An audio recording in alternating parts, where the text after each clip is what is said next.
It was a sad day. I'll never forget the last train that came down here at 2:30 from Clifden. And I remember we heard the whistle, the blowing, and there it was, the last train in April 1935.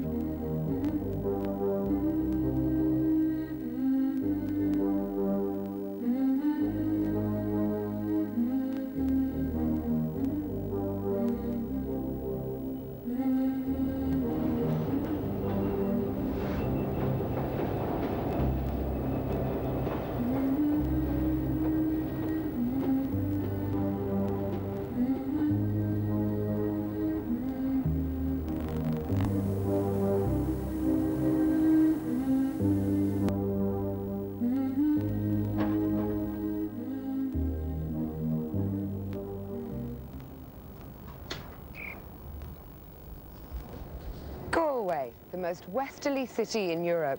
Just a few miles further north, along the same rugged coastline, playwright Brian Friel wrote his first major success, Philadelphia, Here I Come. And indeed, Philadelphia is the next big city to the west. But before you cross the Atlantic, you cross Connemara, an area rich in beauty, but low in fertile land and modern development. So, when plans were announced 100 years ago to build a 50-mile railway track on from Galway to Clifden, there were celebrations all round, and Irish emigrants actually sailed back from as far away as the United States to take part in the construction. Today, this 100-yard stretch of rail is all that remains of it. It took the Midland Great Western Railway only 4 decades to realise they'd made a grave commercial mistake. Because at that time, as you know, well, the railways were spreading like wildfire all over Ireland. Because Ireland, in fact, was only a few years behind England in terms of rail development. And it got as far as Galway. And after that, it became a totally political thing, whether or not the British government would advance the funds for a line that was, in fact, never going to be commercially viable.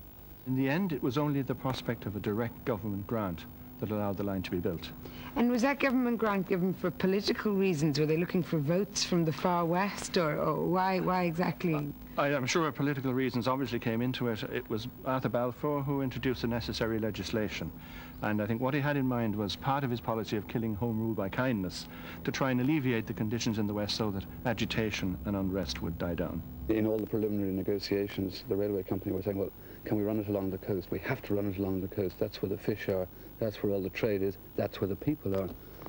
And Balfour, who was discharging a kind of a debt of social conscience to the Irish people and to the west of Ireland, said no, it runs through the very poorest parts to give those people a chance. Because once he took that decision, the line as a commercial viability was doomed, and everyone knew it.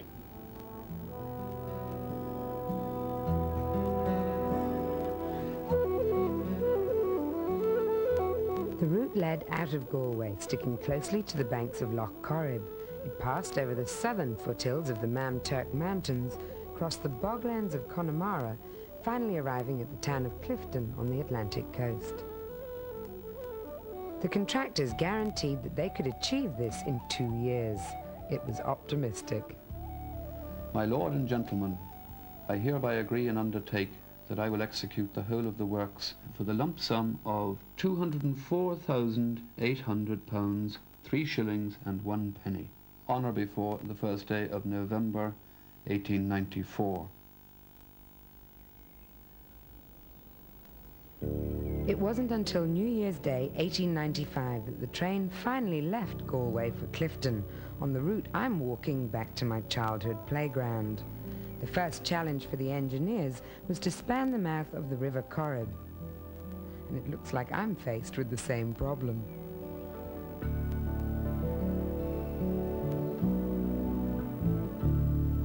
$70,750 cubic yards of ballasting and boxing, 14 gatekeepers' houses at level crossings, 48 miles of post and gradient boards, 471... There were 49 miles of track, 7 stations and 28 bridges built for a total cost of £264,000, a lot of money in those days.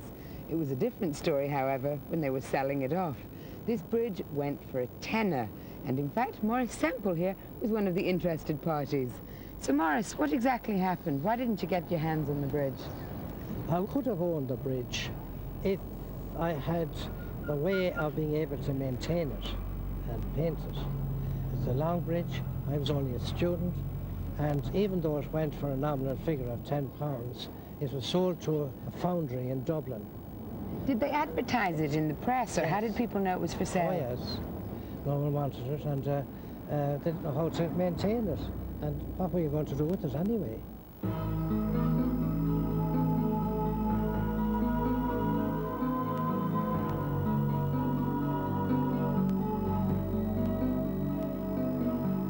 You can't escape it as you drive out here and you see that embankment. It is virtually man's only mark on the Connemara landscape. There is nothing else. There's the odd ruined castle, a couple of big houses, but not many.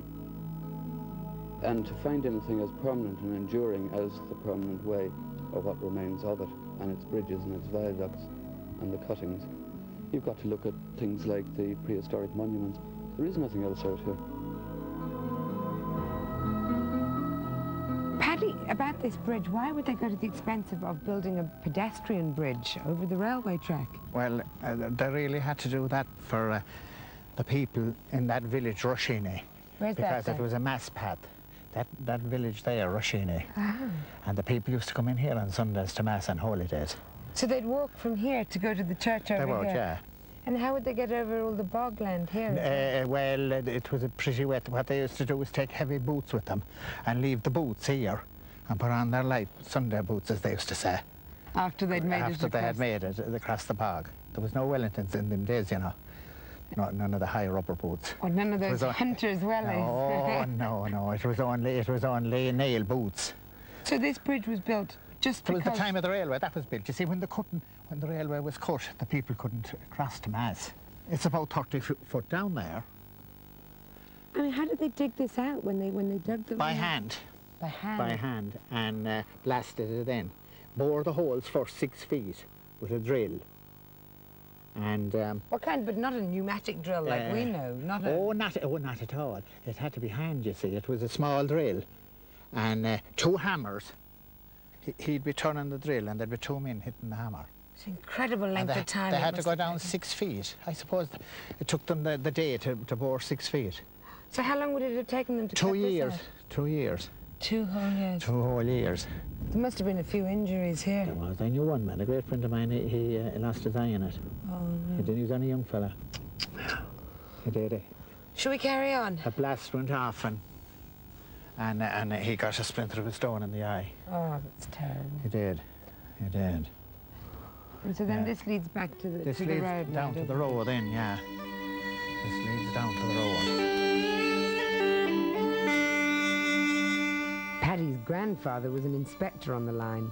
His father used the railway for business, and Paddy himself took the train to Galway to be fitted with his first communion clothes. He felt he was entitled to a small souvenir. So what have we here, Paddy? Well, first of all, we have the sleeper. This portion of a sleeper. That was 9 feet long. And this is a fish plate. Why is it called a fish plate? That's what I don't know now, really. If it was, I thought you knew everything. I didn't know about the... Yeah, I think it was just the eyes here or something.